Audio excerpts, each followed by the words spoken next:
Hello everyone and welcome back to the channel. It's me, Antonio, back with another video this evening. We on the roll today. I got some work in. It's funny and it's ironic. The mother of my children, she actually messaged me not too long ago. She's like, "You went from you you just your channel's so weird." She subscribed to my channel. She's like, "One day you upload one video. The next day you might upload like 3 or 4 videos. Like, what's going on?" We haven't been talking, so yeah. I guess she keeps track of me by looking on my social media pages and things like that to see what I'm going, what I'm doing. And this is going to be a quick rant about that. Why am I standing outside of my house at 1:30 in the morning? I was triggered. Watching, just watching some YouTube and writing. I had to put the pen down. So this is not gonna be like me telling you how to do this 1, 2, 3 ABC, this and that. This is just a brief, really quick storytelling. I want to try to make this as short as possible in regards to love and relationships. So I'm gonna use myself as a scapegoat and put my personal business out online. This is not going to be a 30-minute video explaining my whole life story and mapping out and detailing my DNA. Let's try to keep this under 5 minutes, and we're already crossing the 2-minute mark. So I mentioned I was a late bloomer. I started working at 24 years old. I had a liver transplant. I had a lot of things that held me back from life, things that I couldn't really experience. And when I did start to experience them, it was at a late age. I really didn't get life really started as like a grown-ass man until maybe 23, 24, when I started dating older women. Which is one of my favorite things to do because older women are more experienced and they're not as confused as young women. Don't get me wrong, women are hard to deal with sometimes, but I've always dated light-skinned women too. I rarely ever dated dark-skinned women. I got in trouble with that one time. The memory actually just popped up on my Facebook page probably about an hour ago. A post from I would say maybe 10, 11 years ago, where I kind of said something that I shouldn't have said about being dark-skinned. But that's old. Again, most of the women that I've dated in my life have all been light-skinned, red bones. Ironically, the mother of my children is a beautiful, chocolate, sexy woman. So there's pluses in that. So when it comes to love and money, women, let's go back to me putting myself on the cross as a scapegoat. So I met her at work. Actually, we worked at the same place. We didn't start dating till a year later. So what had happened was, after I decided that I didn't want to lead a life of mediocrity, I was able to encourage myself to become a better person. I decided I wanted to be in a relationship.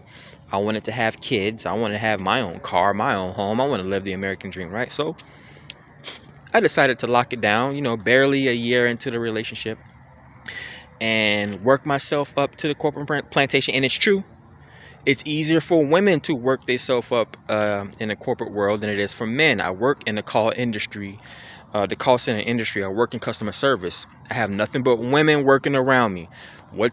You want to know a beautiful thing? Being a man sitting in a building with AC all day, working with beautiful women around you. Not working construction all day, sweating your brains out. But yeah, I decided that, I wanted to have kids and all that. So I was able to achieve things that people normally born in my situation or around my neighborhood are not able to achieve. My first job was not McDonald's. Well, my first job was Walgreens.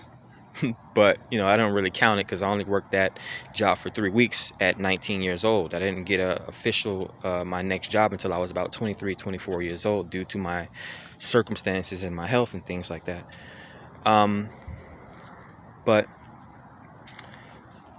the simplest way that I can put it is, I'm intelligent.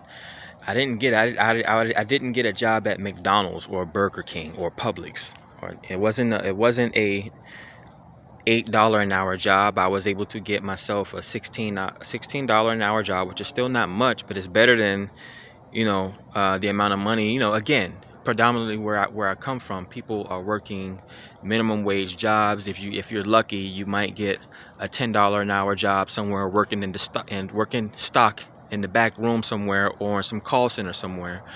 But yeah, I was able to obtain a job through what do they call it? Through a staffing agency. So they looked at my skill set and they thought that I would be a good candidate to work in the medical industry. Again, I work for Medicare and Medicaid, and the benefits were decent, the pay was decent, everything was decent.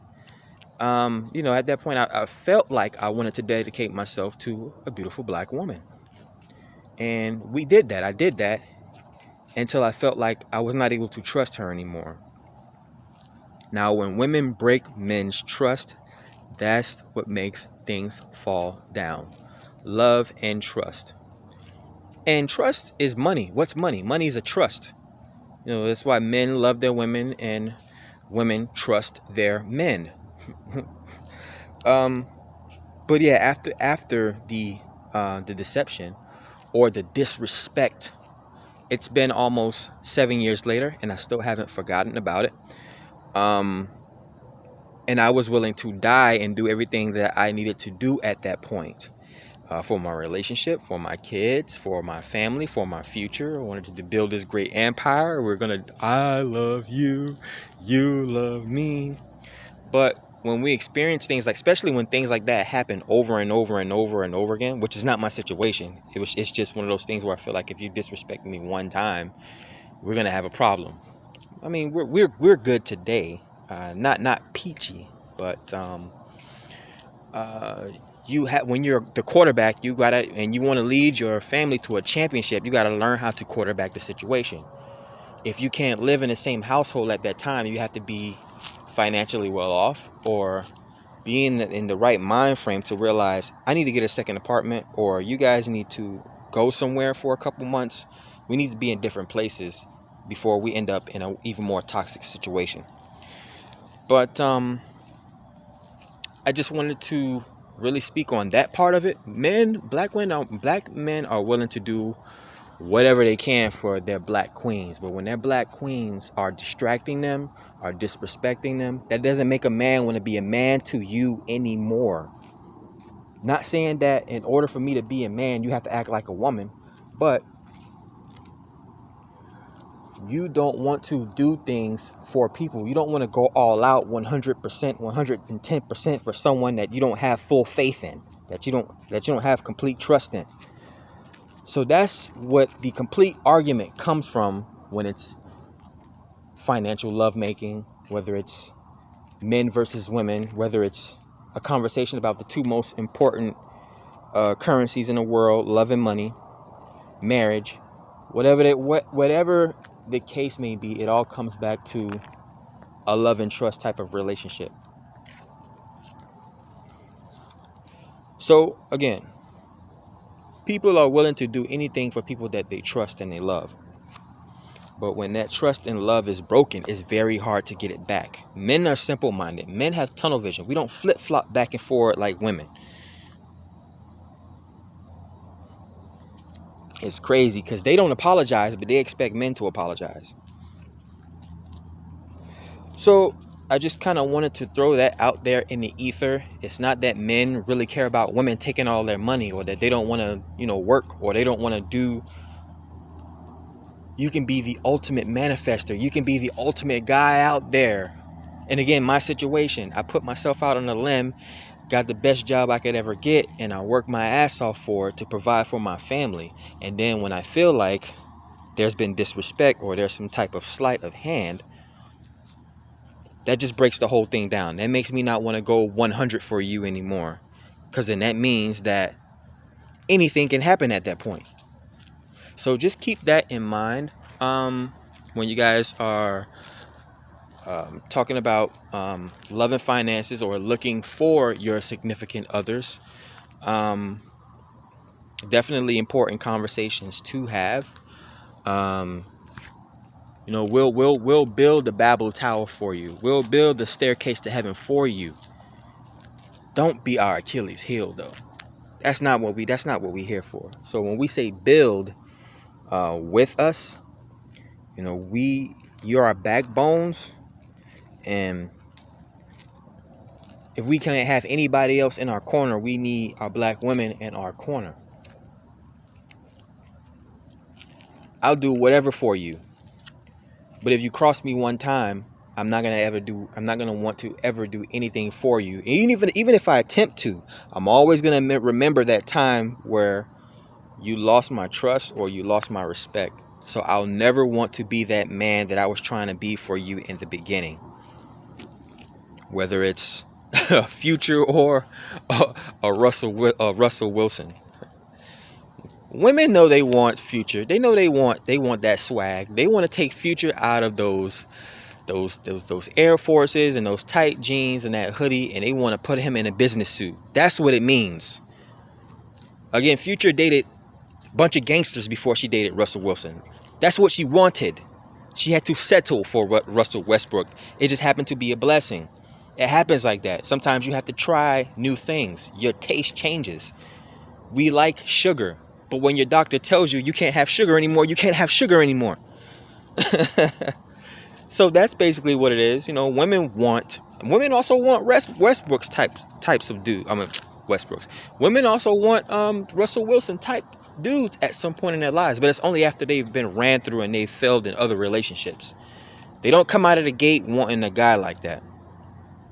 They want the swag. So when people post these types of memes saying that, she don't really, she just want a guy like Future. They want a guy like Future to behave like a Russell Westbrook, to submit like a Russell Westbrook, to act like a Russell Westbrook. We want the guy with the swag and the dreads and that know how to talk fly and all this, but they want to dress him up as a suit and tie dude. They want him to conform. Which Russell Westbrook is very talented at doing. He's able to conform to the NFL's protocols and systems. He can't do, him and Colin Kaepernick is in the same situation. They can't get out and have as much freedom of speech as a Bow Wow or 50 Cent or Drake. So you have to think more about these things when we have these conversations. And these conversations can't be had in just an hour. Sometimes it's a to be continued type of scenario. But that's all I wanted to leave you guys with this evening. Hopefully, I feel like these videos are not being watched by anyone. But you guys be safe. I'll catch you guys on the next one.